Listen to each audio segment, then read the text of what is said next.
Won't you listen to reason? Will you open your eyes? Dave in Berkeley, California. How are you? Hi there. Thank you for taking my call.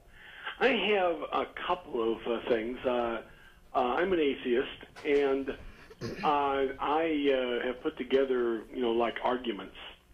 And one of the arguments I have is that everybody's morals, including theists' morals, come from society.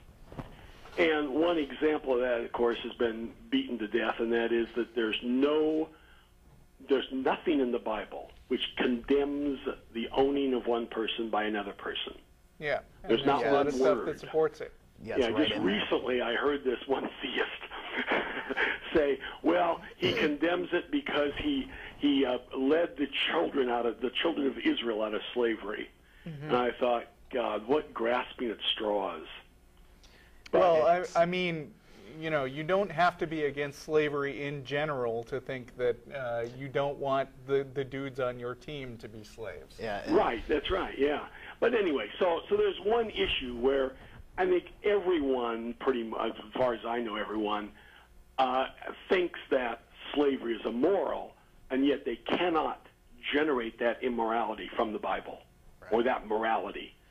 They cannot generate that from the Bible. There's another one. Yeah, and you will hear religious apologists, flip their position and bend over backwards to defend slavery in the general case. Even right, yeah, because it was back then. Yeah, even right, going so far as to say, well, it was no big deal. But the New Testament, there's not one word in the New Testament that condemns the owning of one person by another. No, well, yeah, but they'll also say that was fine in the New Testament in the Old Testament. Well, it's like what they're saying is that the Bible is not for all times. It's just a local document 2,000 years ago. It doesn't apply today. If it doesn't apply today, why follow it at all? That's right. That's right. See, in other words, if they would argue that, well, that was back then you can argue the whole Bible was back then, and you can just ignore the whole Bible. That's pretty much what I do. Right. Anyway, there's another one that's even more powerful, I think, anyway, and that is in Leviticus. They essentially say if your child is abusive to you, you are to kill him.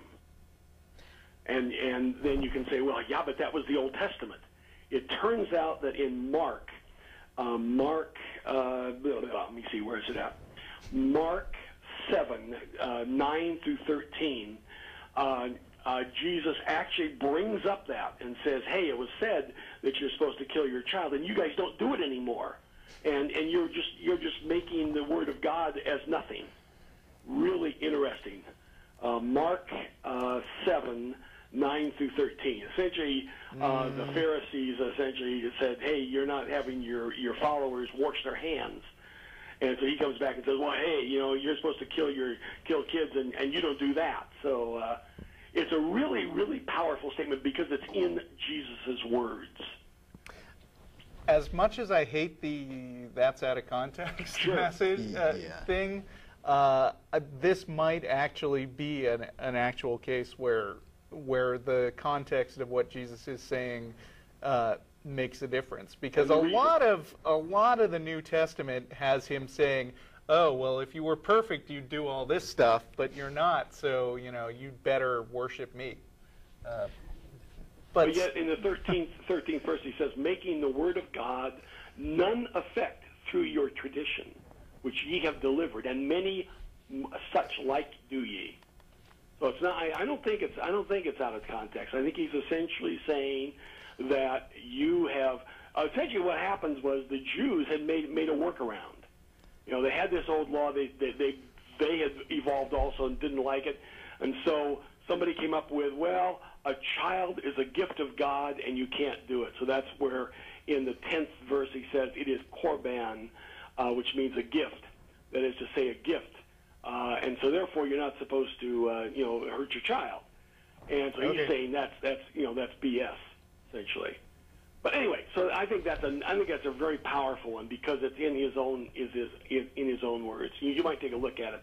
Yeah, well, he did also say, don't like your family more than you like me. Oh right. Oh yeah. And so yeah. Yeah.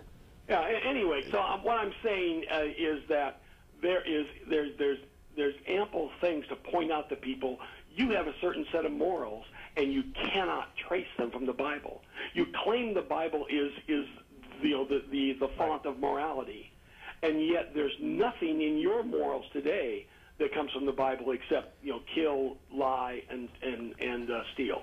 Yeah, it's just a shame that people's like they say their morals do come from the Bible, but when in all actuality it's just determined by everyone you're around. That's right. Yeah, essentially society creates morality and it evolves, and that's why we no longer do things that we did before, like for instance have women as property. I mean, the United States had laws in the various states, and I can't read. It's called it's not covariance, but essentially what it was the woman ceases to be an individual when she gets married. Yeah, that kind of ended in the women's rights movement back in the day, way back in the day. Well, it actually ended around the turn of the century, or even in the 1800s. But earlier than that, I mean, there were places in the United States where if a man divorced a woman, she had no rights to the children whatsoever. Yeah, well, and these days it's kind of reversed. There's all kinds of horrible stuff in the Bible. There's violence. Right. There's misogyny. There's selling your daughter into slavery. Yeah, those are all in the Old Testament. Which covers both of the things you were talking about.